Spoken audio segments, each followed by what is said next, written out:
പാർവതി ദേവിയെ പരീക്ഷിച്ച മഹാദേവന്റെ കഥ അറിയാമോ? ഒരിക്കൽ മാതാ പാർവതി ശിവലിംഗത്തിൽ അഭിഷേകം ചെയ്യുന്നതിനായി മാനസരോവര തടാകത്തിലെ പുണ്യജലം ഒരു കുടത്തിൽ നിറച്ചുകൊണ്ടുവരികയായിരുന്നു. പർവ്വതപാതയിലൂടെയുള്ള യാത്രാമധ്യേ വഴിയിൽ ദുഃഖിതനായ ഒരു വൃദ്ധബ്രാഹ്മണനെയും അദ്ദേഹത്തിന്റെ പ്രിയപ്പെട്ട മകനെയും ദേവി കണ്ടു. ആ ബാലൻ കടുത്ത ദാഹത്താൽ അസ്വസ്ഥനായിരുന്നു. വരണ്ട ചുണ്ടുകളും ക്ഷീണിച്ച ശരീരവുമായി അവൻ നിലത്ത് തളർന്നു കിടക്കുന്നു. അവന്റെ അരികിലായി നിസ്സഹായനായ ആ ബ്രാഹ്മണൻ മകനെ രക്ഷിക്കാൻ ഒരു മാർഗവുമില്ലാതെ വിലപിച്ചുകൊണ്ടിരിക്കുന്നു.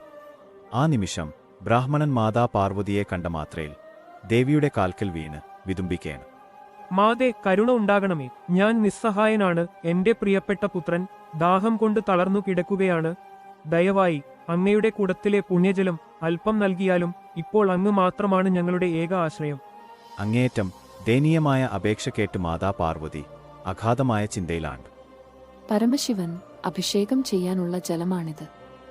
ഈ പുണ്യജലം ഞാൻ ഈ ബാലൻ നൽകുകയാണെങ്കിൽ അഭിഷേക സമയത്ത് എന്റെ പ്രിയപ്പെട്ട മഹാദേവന് ഞാൻ എന്ത് സമർപ്പിക്കും? എന്നാൽ ഒരു മാതാവിന്റെ നിഷ്കളങ്കമായ കരുണ ഉടൻ തന്നെ ദേവിയുടെ ഹൃദയത്തിൽ നിറഞ്ഞു. ഈ ജലം കൊണ്ട് ഒരു നിസ്സഹായനായ കുട്ടിയുടെ ജീവൻ രക്ഷിക്കാൻ കഴിയുമെങ്കിൽ അതും മഹാദേവനോടുള്ള ഒരു ശ്രേഷ്ഠമായ ഭക്തി തന്നെയാണ്.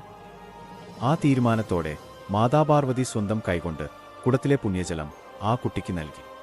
അവൻ അത് കുടിച്ച ഉടൻ തന്നെ ദാഹം ശമിക്കുകയും അവൻ പൂർണ്ണമായും ആരോഗ്യമുള്ളവനും ഉന്മേഷനും പുഞ്ചിരിക്കുന്നവനുമായി തീർന്നു.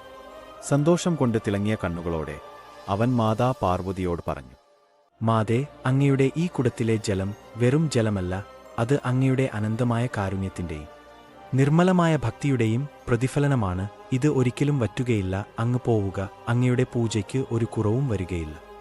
ബാലന്റെ വാക്കുകൾ കേട്ട് മാതാ പാർവതി പുഞ്ചിരിച്ചുകൊണ്ട് യാത്ര തുടർന്നു. ആ നിമിഷം ആ ബ്രാഹ്മണനും കുട്ടിയും അവരുടെ യഥാർത്ഥ രൂപത്തിലേക്ക് മാറി. അവർ മറ്റാരുമായിരുന്നില്ല, മഹാദേവനും അദ്ദേഹത്തിന്റെ പ്രിയ ഭക്തനും വാഹനവുമായ നന്ദിയുമായിരുന്നു.